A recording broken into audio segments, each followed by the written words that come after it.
Hello, my name is Jason and welcome to Designcast. It's a podcast where I interview a wide range of guests and ask the question, how do you design education? Why is this important? Students all learn differently and need varied teaching methods to be successful. It is more important now than ever to accommodate and personalize education for all students as much as possible. I use my 25 years of experience as an educator to ask questions and to learn about the exciting things people are doing to provide for all students and their unique perspectives. Each episode, I chat with guests from all over the world, from classroom teachers, authors, consultants, and beyond. We chat around a range of topics that we feel are important right now. Will you join me in this journey to learn and grow together? If it's your first time here, welcome. Thank you so much for taking the time to check it out. If you like this podcast, please leave a review, rate, subscribe, share, and download from your preferred podcasting app. This helps the podcast get discovered by new listeners. Also, please use the hashtag Designcast when discussing your thoughts and feedback on your favorite social media platform. To connect with me, I would love to hear from you. Thanks for listening. So let's get on with the episode.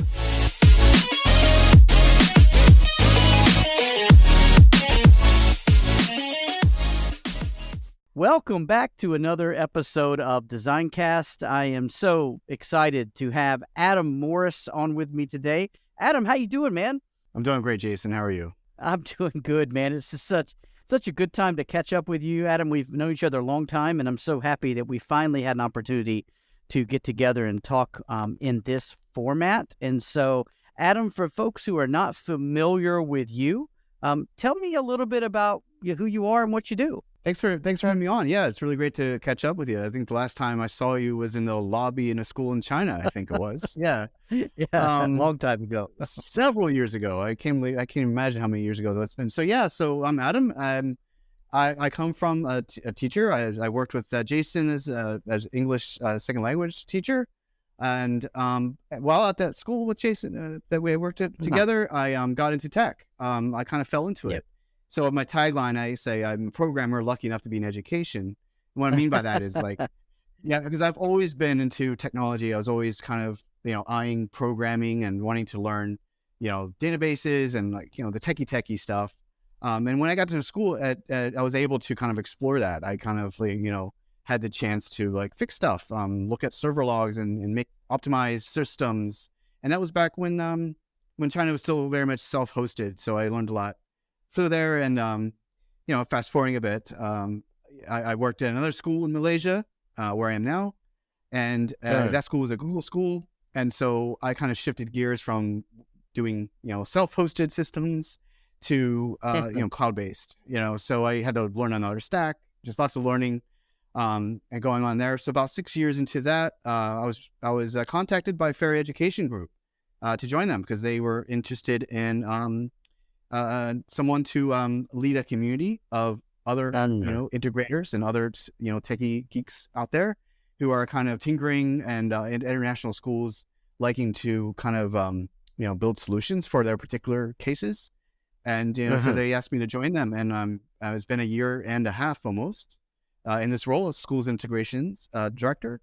So yeah, that's what I've been up to since I've last seen you. Wow. And a quick introduction, I guess, as well. Right. Yeah. Yeah, that's nuts, man. I mean, it's great to reconnect. I mean, we run kind of in similar circles, and so we've been able to connect, I guess, virtually through chats and Discord threads and things like that. But it's great to finally, connect just in a voice chat, I guess you could call it. It's good to chat with you. And so that's awesome that you sort of were able to move out of one arena into another while still remaining, I guess, in education, but just in a different kind of perspective, a different end of things. And so tell me a little bit about what your current role entails. What sorts of things do you do? Yeah. So I, like I said, I had some experiences building solutions through technology for schools that were using platforms like Fair Education has ManageBack, Open Apply, Schools by, or there were some other apps out there. And so like they want me to help others do that same thing, to design their campuses, or help the teachers design their curriculum, the software tools they use for that. And so that's a big part of the job. I mean, there's also internal, internal facing things. They want me to help them improve the product, because I have these conversations with people who are maybe struggling a bit with it. Maybe there's a feature they really need, but doesn't quite do exactly what they need out of our platform. So they're looking to extend it. There's ways to extract the data and to plug. It's like adding a plug-in or an add-on, sort of a way of building a solution, that kind of thing. Yeah. So yeah, it's just lots of discuss. Like you said, it's kind of like 30,000 feet. Because I used to work in one school and do that. Right. And I get to kind of see lots of different schools in different environments with different timetables, scheduling, different SISs, power school. There's some not having any SIS, different numbers of students, small schools and bigger schools. So it's that's basically what I'm doing. And so then you're able to like go in, let's say a school approaches you, and you're able to kind of go in and create an architecture for them or an environment, or are you able to help them get the best out of what they already have, or kind of what kind of things do you do for them? All the above. Yeah, that's a good way to put it. Yeah. So some of it would be like, tiers, like, there's the guide to the side approach, where I'm a resource for, to answer the questions. Is this, we have the problem. This is idea for how to solve it. Is this feasible? Will it work? Does anyone else do this? So there's that kind of role. Another part of the role is, actually rolling up my sleeves and help and actually building a solution. I do that for some cases. It's kind of like, depending on, depending on circumstances and context. But like, I've done a few solutions, like, But another aspect to it, though, is building community so that others have, I'm not. There's other guys out there and gals who are doing consulting, or they have independent companies, and so they might have requests for us as a platform that they need, an API, which is like a if you don't know what APIs are, it's kind of like a website that is just for data. And if they need they need certain kind of data to extract easily from a machine, I can help to tell the team we need to build that out. So yeah, it's a variety of approach. Yeah, all of the above, like I said. Very cool. Yeah, and so you mentioned that you're building a community, and so what sorts of things do you do outside of just other than collaborating, of course, on like a project? What are the kinds of things you do to build community? Yeah, when I joined Faria, they wanted me to help them to kind of improve their product by getting feedback from we call them tech directors, or the tech implementers, or from the various schools. And I said, and my feedback to them was, well, that sounds like a great, but if you want to get really great feedback, we have to engage the community in a way that's free, open, and to get that audience, so that and build a partnership with a community, because it's a journey. It's I have ideas of what I think a certain platform could do better at, but the crowd is crowdsource it, or so the idea here was to engage tech directors, and by offering free like resources and events. So we did have a conference we held. We have a Discord server where we can daily chat with each other. It's not every day, but it's a text message back and forth. It's a social media Discord server. So they can ask questions about like, what do we use for this particular problem, and someone can answer. Sometimes they ask questions about the platform because they see it as a kind of a power users group, right? That's all good. Oh, right. So, sure. Yeah. So it's like that.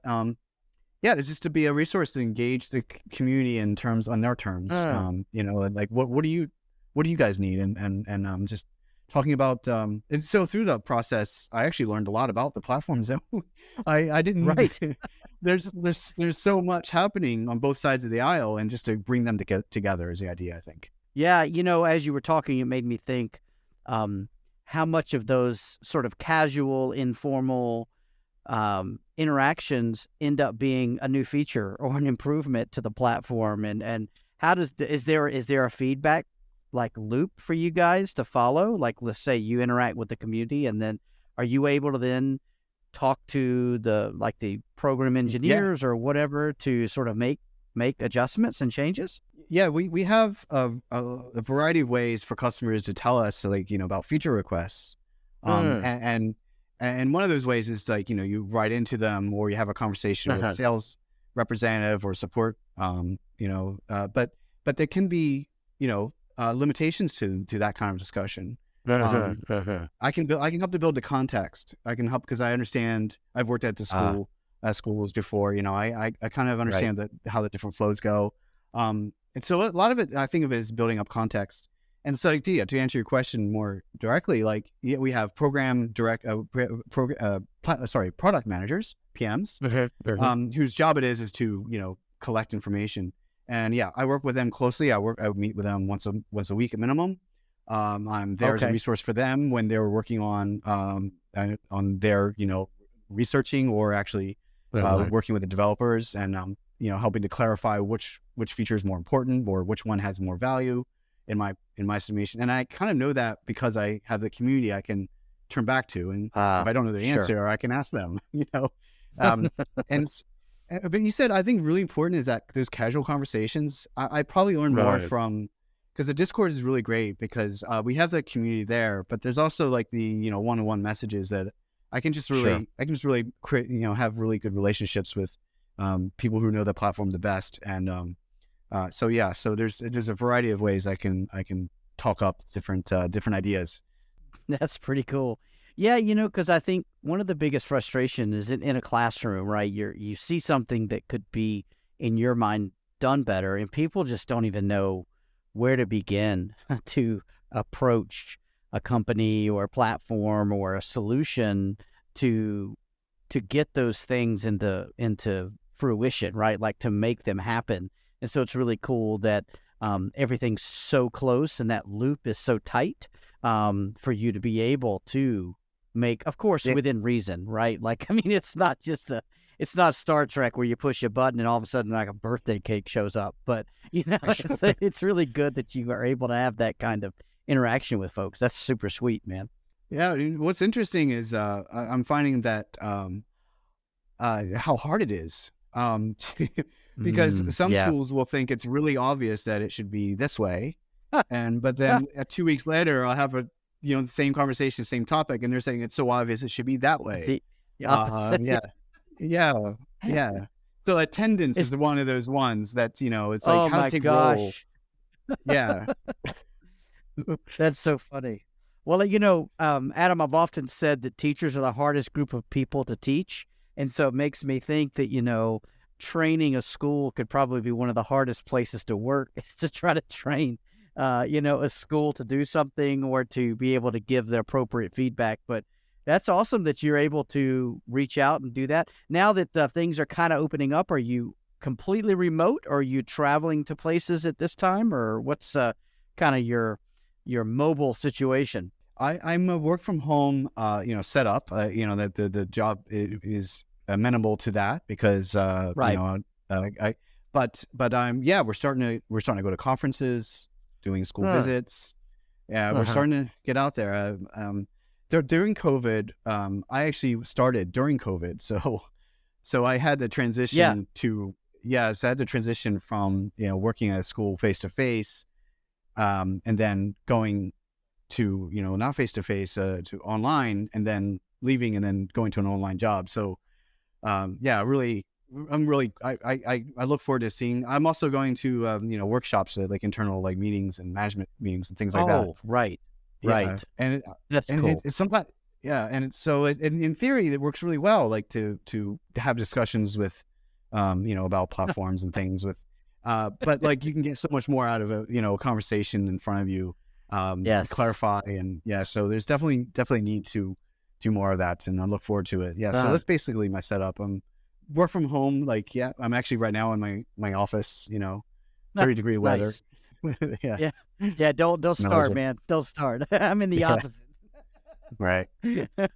That's funny. Yeah, that's cool, Adam. I mean, I think that first off, knowing you, and I know that this is something you're really passionate about, so I think it's awesome that you're able to sort of be in complete control kind of the way in which you work and interact, which is really important to a lot of people. And so that's sweet that you're able to do that, man, that you're able to work from home in a sense and kind of set your own habits on how you work, which is really sweet and awesome for you to be able to do that. I'm happy for you. And so what's next? What are you really excited about? What's coming down? I'm not asking for you to give away trade secrets or anything like that, but what do you see happening now that schools are kind of returning to quote unquote normal? What do you think is going to happen? Yeah, really good question. I'm really passionate about schools or those who work in schools to really try and use analytics to its fullest extent to optimize, like, because we're using our platforms and our software for data, and the schools have so much data that's just and that's some projects that I'm working on that are feed into the community, but also I kind of want to start a fire in the schools, like get them interested in using the data, but like in a almost like a computer science orientation. Like I don't think there's enough computer science in your actual schools, and because there's a lot of pushback to if someone at a school who's using you can build things with computers and maybe some programming languages. There doesn't seem to be a lot of that, or it doesn't have to be programming language. It could be because the industry in general is moving towards having services available where you don't need to know code to build stuff. There's called low code or no code solutions. I mean, if you use Google, you'll be aware of how you can do a lot with spreadsheets. But are you also aware the Google spreadsheets themselves have a back end platform that you can customize Google spreadsheets and get data out, and you can do those plugins and those add-ons. Those are all run by that, and so I just want I'm hoping to kind of create a cottage industry really of solution provider. People who actually do work at schools and have the time to design solutions for their and that means also that leadership need to invest in that. So I'm really passionate about talking about that and honing and some of the people I work with in the community are just doing that and are equally passionate about it.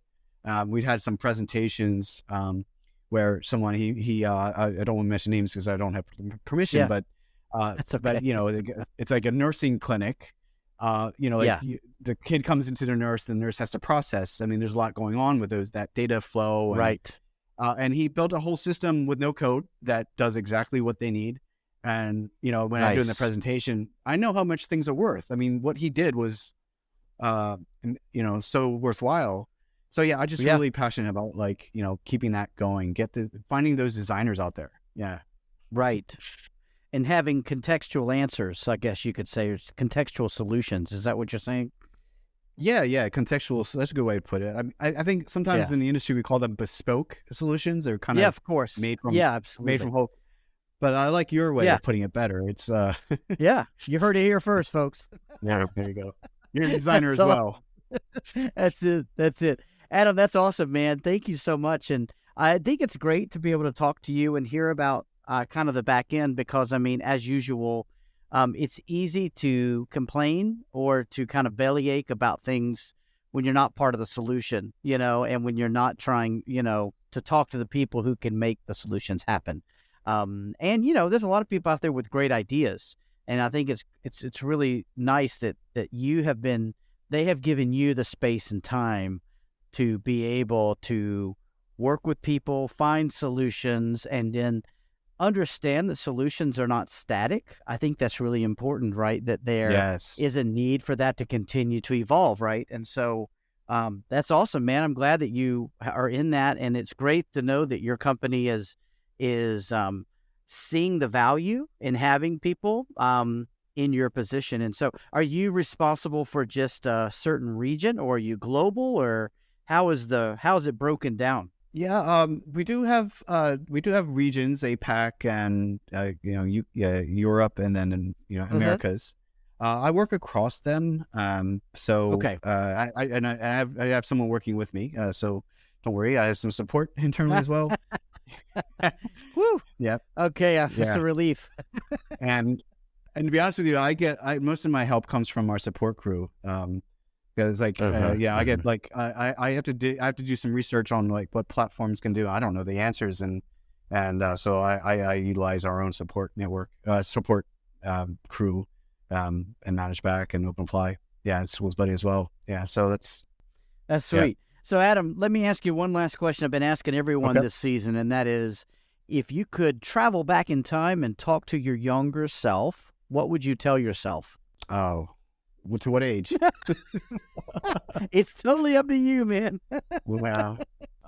I think believe in yourself, and because I think I would know what that meant. You know what I mean? It's the best self-talk you could possibly give. Yeah, because there was a time where I didn't believe in myself, and as you could hear, like people believed in me. They gave me the time to, they gave me. You were my colleague when that happened. There was the senior leadership gave me some time to like invest in like learning how to do these solutions. And, was it 10 years later, 12 something years later, oddly, I'm doing this full time for a company. And so, it's a good little message there. Yeah. Nice. Believe in yourself. That's awesome, man. It's right in line with what a lot of other people say. So it sounds to me like younger people need to definitely have confidence in their own abilities. So that's awesome, Adam. Thank you for sharing that with me. Well, so if people want to reach out and just get in touch with you, I've got all of your information and I'll share that in the show notes. Is there a particular way that you prefer to communicate with people? So I'm on LinkedIn as probably the best professional network. And if you're, if you want to reach out to me about something about Faria or ManageBack, OpenApply, or Schools Buddy, my email is adam.morse@faria.org. So you can use that method if you're looking for more. I'll make sure to include that, Adam, in what is out there in the show notes. And then the email they can hear in the episode, because you don't want to get 1,000 pieces of spam. That's a good design decision. A good design decision. Yes, sir. All right, Adam, thank you so much for taking the time to chat with me. It's great to connect. Thanks, Jason. This podcast is a proud member of the Teach Better Podcast Network. Better today, better tomorrow, and the podcast to get you there. Explore more podcasts at www.teachbetterpodcastnetwork.com. We'll see you on the next episode.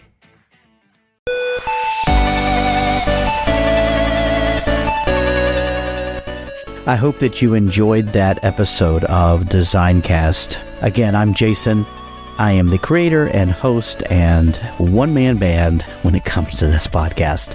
I sincerely hope you enjoyed it. And please share it with your colleagues and friends and help me network with those folks who you think will benefit from listening to this podcast. If you own a company or you have connections where you would like to partner with me in this podcast, whether it be sponsorship or product reviews or any other possible services, please reach out to me. My contact information is in the show notes, and I cannot wait to hear from you. I only do this because I love talking to people and I love sharing my passion with all the listeners. So if you are interested in possibly being a future guest, please reach out and get in touch. I can't wait to hear from you. I really want to hear about how this podcast and its guests are helping you become better or to enrich your lives. Thank you so much for listening, and until next time, be good to one another.